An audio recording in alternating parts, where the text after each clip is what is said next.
Hey guys, it's your boy Mark Santos back with another wrestling pay-per-view review. I'm here to give you my review of AEW Double or Nothing 2022 pay-per-view review. The show just got off the air. And AEW's WrestleMania is here yet again. And yep, I'm here to give you my review of it. And you know what? I enjoyed this. It wasn't perfect, but I enjoyed the show quite a lot. Now, I did stream it, and there was tons of buffering, so that probably hindered a lot of potential enjoyment. But at the same time, I still enjoyed this. Great main event, tons of matches. Even though there was a good amount of matches that I would rate higher from Revolution, I think I'd probably prefer this show, honestly. Anyway, so we start off this pay-per-view with the buy-in pre-show match. We have Hookhausen, consisting of Hook and Danhausen, versus Tony Nese and Smart Mark Sterling. Smart Mark. This was a pretty fun match. Hook was good. I enjoyed Hook in this match a lot more than at Revolution. That was the first time I ever watched Hook wrestle. And I enjoyed him a lot in this match. A lot more, I think he looks cool, and yeah. Danhausen was pretty cool too. I don't think I've ever watched him wrestle until now. I've seen tons and tons of memes on my feed about him, and what exactly is the curse? Because I hear about like wrestlers no selling the curse or whatever. Anyway, this was a fun, short match, and it was on the pre-show, so you guys can watch this for free. In fact, I watched this whole pay-per-view for free. But Danhausen won this match with 1 foot, Now the show officially begins, and we start off with MJF versus Wardlow. Now, there were lots of rumors and all that about, MJF, potentially no-showing him, rumors of him being unprofessional, whatever. I wasn't that into those rumors, rumors that he might no-show this pay-per-view. But he showed up, and when this match started, he was cowering at the start. And there was this one point in this match when MJF was trying to, put on the dynamite ring so he could cheat, but the referee saw him put it on. And then Wardlow was right behind him. MJF, gets powerbombed 3 consecutive times by Wardlow. And Wardlow wins. Yeah, he actually squashed MJF here. And I don't know what, this doesn't really make sense to me. Wardlow is now All Elite, bro. I've watched Wardlow wrestle since 2020, man. At least, he always was All Elite, man. That's just a gimmicky thing, let's be real. You know what I mean? But anyway, next match. This is a good match, I thought. The Hardys, Matt and Jeff Hardy, versus the Young Bucks, Matt and Nick Jackson. Fun-ass match, between these two teams. It started off with, Matt Hardy doing the delete thing with one of the Young Bucks.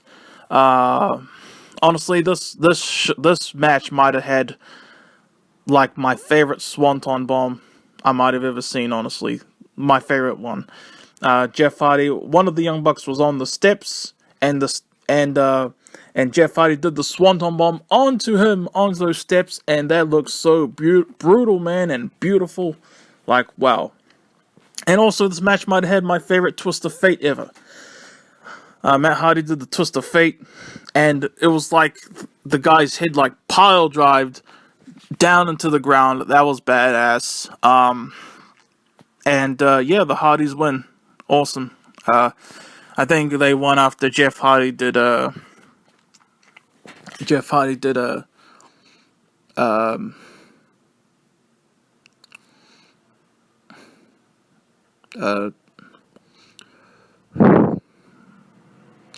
swanton after that awesome ass Twist of Fate I was telling you about. Alright.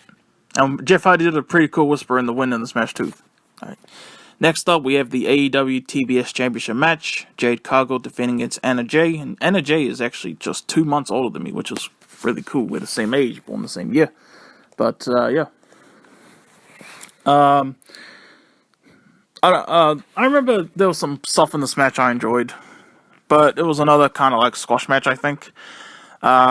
Jade Cargill wins, retained, and then some girl came out afterwards, and then Ember Moon did as well, or Athena. Cool, is it really a surprise when wrestlers are all elite now? But that's cool. Unless it's like CM Punk, of course. We'll get on to CM Punk later in this review. Next up, we have the House of Black, consisting of Malakai Black, Buddy Matthews, and Brody King. Buddy Matthews actually had some cool, like, Malakai Black, face paint on him. That was pretty cool. Versus Death Triangle, consisting of Pac, Penta, Oscuro, and Rey Fénix. Pretty fun match right here. I remember this awesome as, I think it was Penta. It might have been Penta who did this awesome ass senton in the corner at one point during this match, but nobody was home. It's just a really fun match. Who won? I guess House. I assume House of Black won.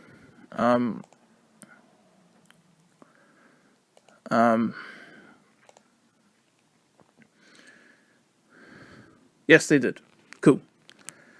All right. Next up, we have the men's Owen Hart Foundation 2022 tournament final. Samoa Joe versus Adam Cole. This was a dang good match. This was pretty much a normal match, with these two pretty much doing all their signature moves for the most part on each other.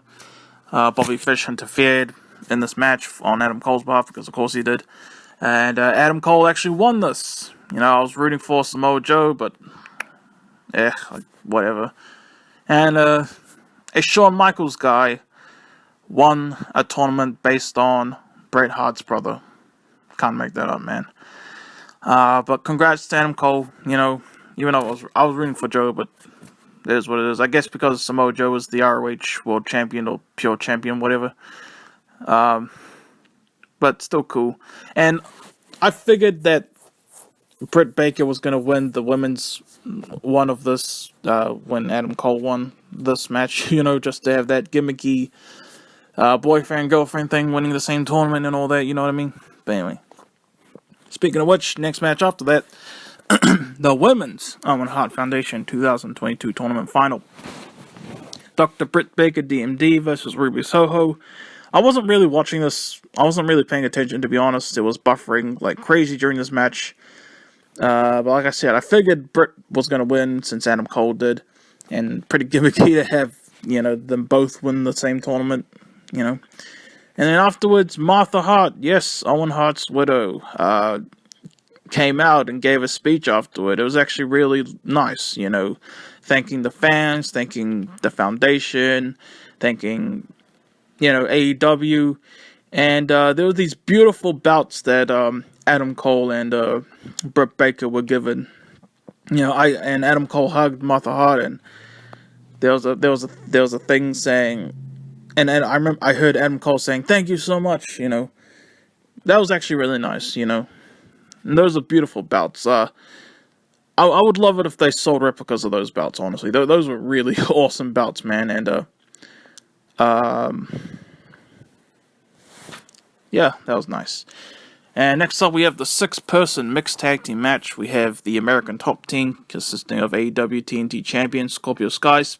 By the way, that new TNT Championship belt, that is freaking lit, man. Oh my gosh, that's like, besides maybe like the original like red and silver one or red and gold one, that's beautiful, man. That's freaking beautiful. Anyway, Scorpio Sky, Ethan Page, and Paige VanZant versus Sammy Guevara, Frankie, Kazarian, and Ty Conti. This match had some fun moments, but at this point, the show was buffering like crazy for me. And I heard that Sammy super kicked Ty, and I saw like a Facebook post saying that. And I guess that happened, but I don't know if that was intentional or not. Maybe it was like he accidentally hit her, but it was buffering on that part. This thing likes to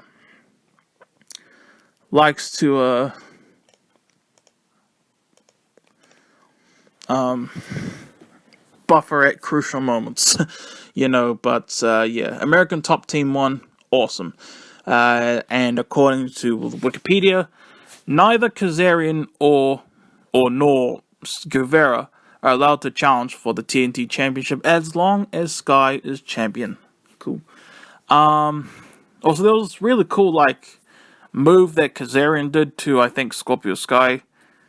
I really enjoyed the exchange between Kazarian and Scorpio Sky in this match, I'll say. Alright, anyway, next up. Now, this match I really enjoyed a lot, and honestly, this was my match of the night up to this point. I don't care how unpopular of an opinion it was. I had a blast watching this match, and I was really excited for this match because it has Darby Allin. Darby Allin is my favorite AEW guy. Kyle O'Reilly versus Darby Allin. This was such a fun match. I really, really enjoyed this.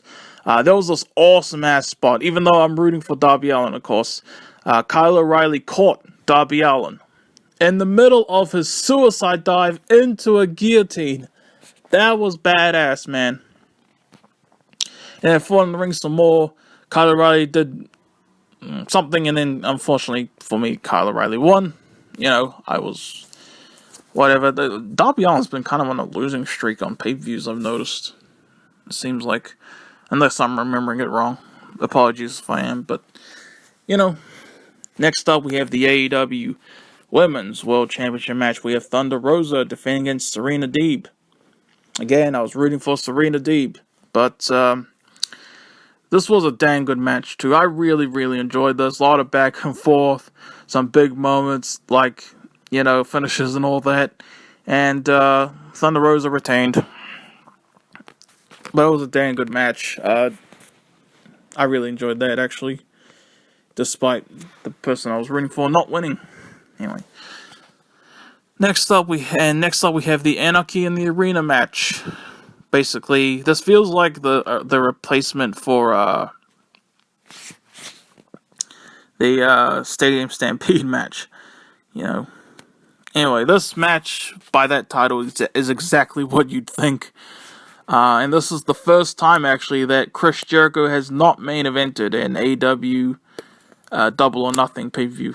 I was about to say AEW pay-per-view, but I meant specifically Double or Nothing, because he main evented against Kenny Omega, the first ever Double or Nothing. Then it was the Stadium Stampede for both 2020 and 2021. So, yeah.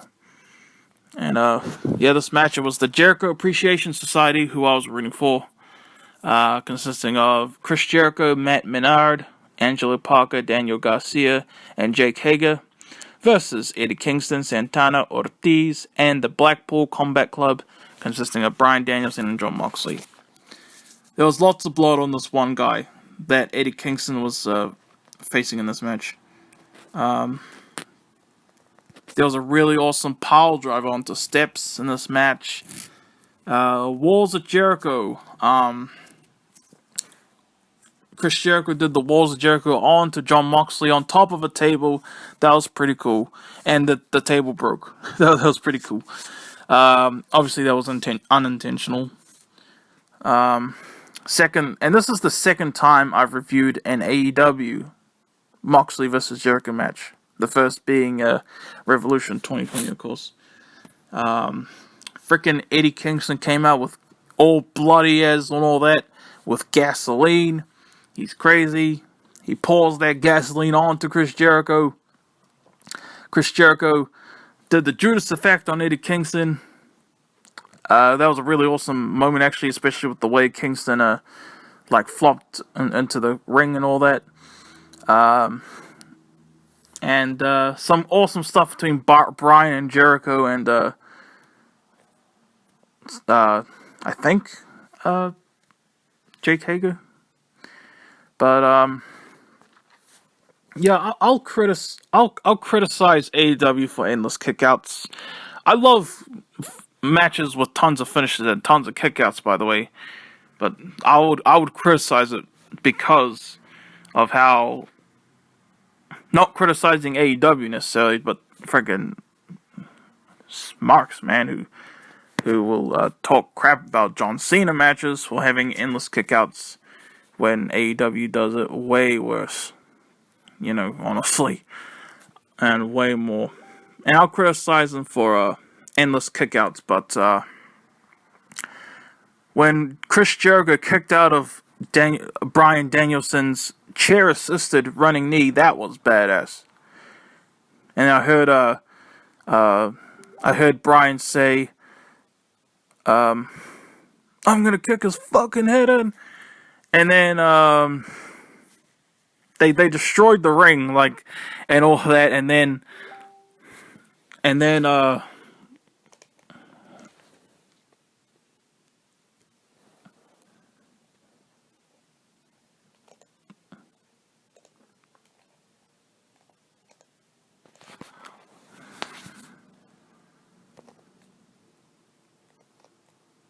they destroyed the ring. And well,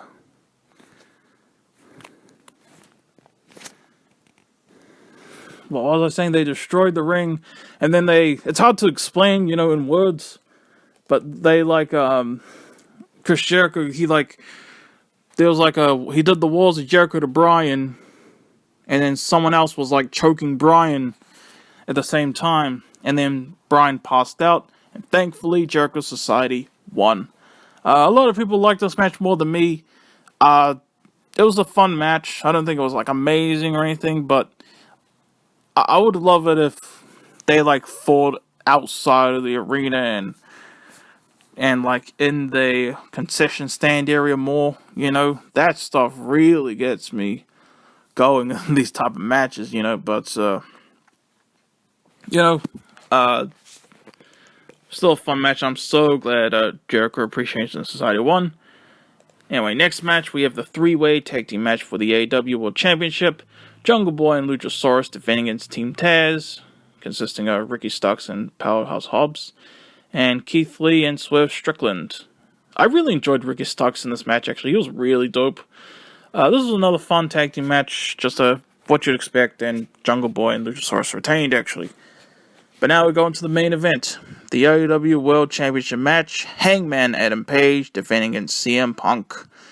The main event. There was this awesome-ass, badass pop-up powerbomb onto the ring apron from Hangman Page to CM Punk. That was dope. CM Punk tried to do the buckshot on... At least he tried to. He couldn't really do it, I guess. Hangman Page did the rite of passage onto CM Punk for a really great kickout. That almost looked like it was 3, to be honest.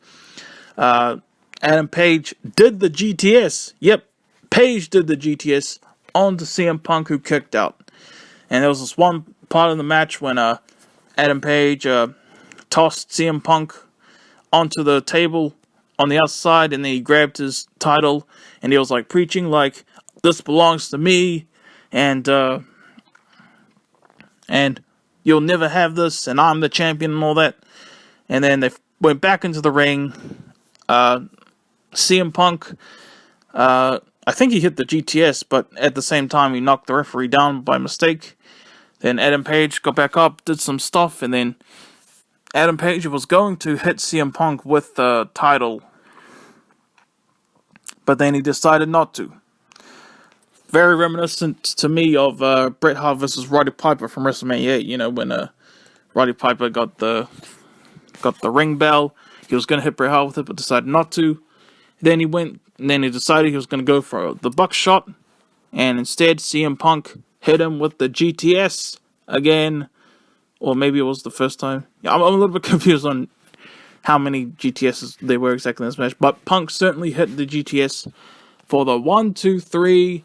And after 11 years, CM Punk wins another World Championship. Well, non-WWE acknowledged World Championships really count, do they, except in the minds of Sparks. But anyway, I'm very happy about this. I was rooting for CM Punk, and he was so hit up with emotion when he won. That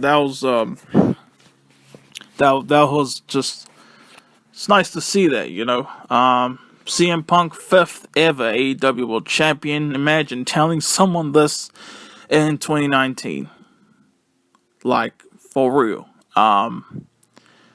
Yeah. CM Punk wins. I really enjoyed this pay-per-view.